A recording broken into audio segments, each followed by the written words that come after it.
Hello, welcome to the first episode of the Sky Talk at LA. At LA stands for at Los Angeles. It's my blog's website is called at LA.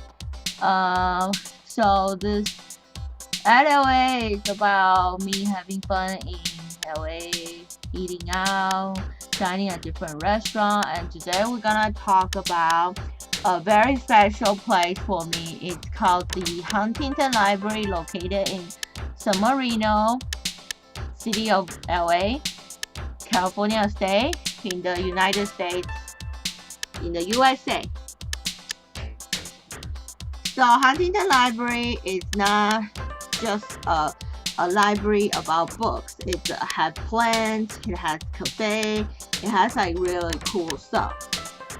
It's a private nonprofit institute, and this Huntington Library was founded in 1919, so 1919, by Henry E. Huntington. He's a businessman, and then he makes money from railroad, utility, and real estate in Southern California. That's where most of the money comes from anyway, in the railroad, oil, or real estate. So he is very interesting he collects books, art, and plants. So he went to find the finest books, art, and the plants, and then put it together, a big giant collection, a big giant botanical gardens. And then this Huntington Library was named after him, and then it's like really big, really big. So there's a lot of rare books and manuscripts in the library's finest collection. It has British and American history and literature. So Huntington Library is actually one of the largest and most complete research libraries in the United States. So he has displayed some of the finest rare books and manuscripts of the Anglo-American civilization, and there are about 6 million items. So it's like a lot of really cool stuff. They also have Shakespeare too. So the Munger Research Center is the newest addition to the library. It has like 90,000 square feet of space for scholars and staff, and they do conservations, and they store these rare books and manuscripts.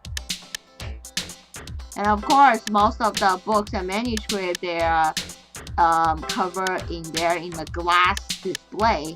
So don't touch the glass, don't put pressure on the glass, don't put stuff on the glass when you go there. And Huntington Library inside it's like kind of like a really weird security. You're not allowed to wear a backpack in your back. You can only carry your backpack, carry your suitcase, or wear your backpack to the front. Because a lot of people, they're like taking pictures, they're like, oh, I'm gonna step back. And as they move back, their backpack can scratch the paintings or bump into one of the furniture or the glass display of rare books. That's not good. And then also, flash photography is not allowed because flash actually damage the painting. The light actually could damage the painting. So they have a free locker in every single of the building.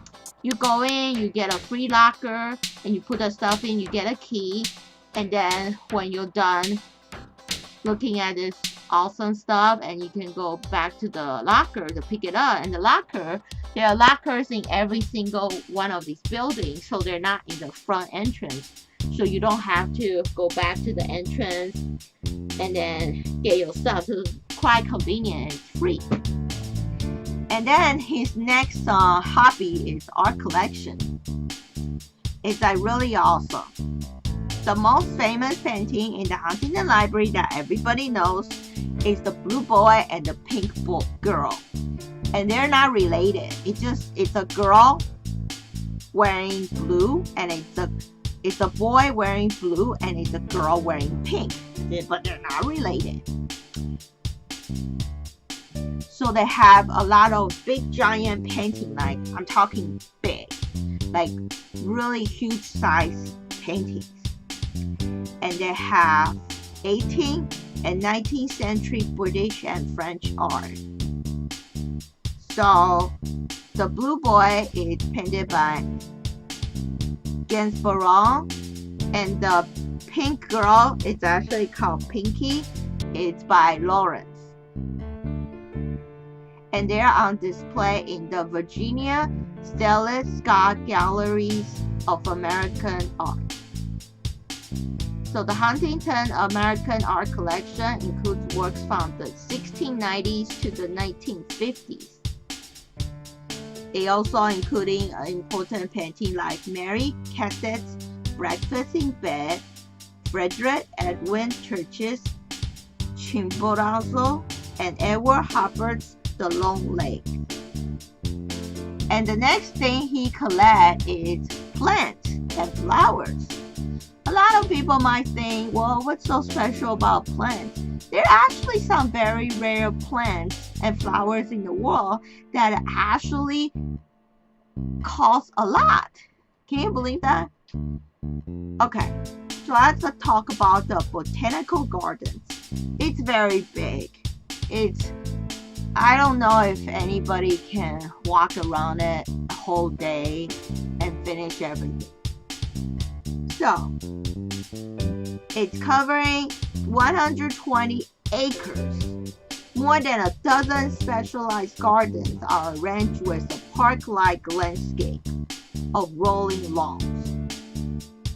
They have desert gardens, Japanese garden, rose garden, and the new addition that was done in the last 7-8 years ago was the Chinese garden.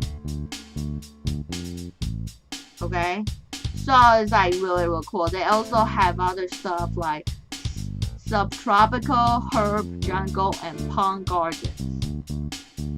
So to the north of the Scott Gallery is the Botanical Education Center.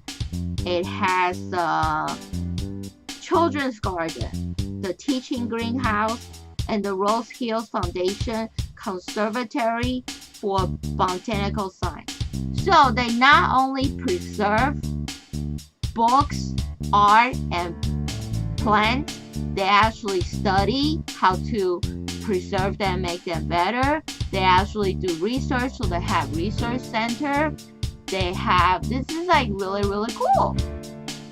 Yeah. And then this place is not, it's very welcome for the kids. They have like a little children's garden. The kids can go in, learn plants, so it's not just for adults. So scholars come from around the world every year, like to do like research using the Huntington's collection. It's like a big giant encyclopedia. So they have programs. The Institute awards 120 grants to scholars in the fields of history, literature, art, and the history of science. Yeah, so it's like amazing. And they also have education programs for kids, for regular visitors, school teachers. there's a lot of programs. Some are free, some are you need to pay. And then go to their website called huntington.org. Huntington.org. You can sign up and check it out. And if you're living in local in LA, and if you're very interesting, I recommend you become a member, because you got members discount and stuff like that. So Huntington Library is founded by Henry and Arabella Huntington. And Henry Edward Huntington was born in 1850 in New York. Okay, so how did he go from New York to San Marino? It's like, go to the West Coast. Wow.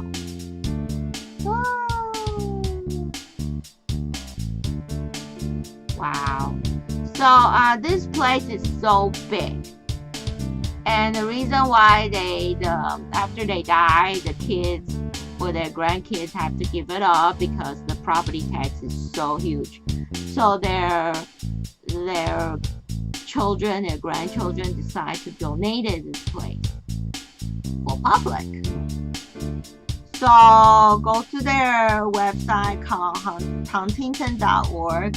It's really cool. It's a great place to exercise and look at the green trees.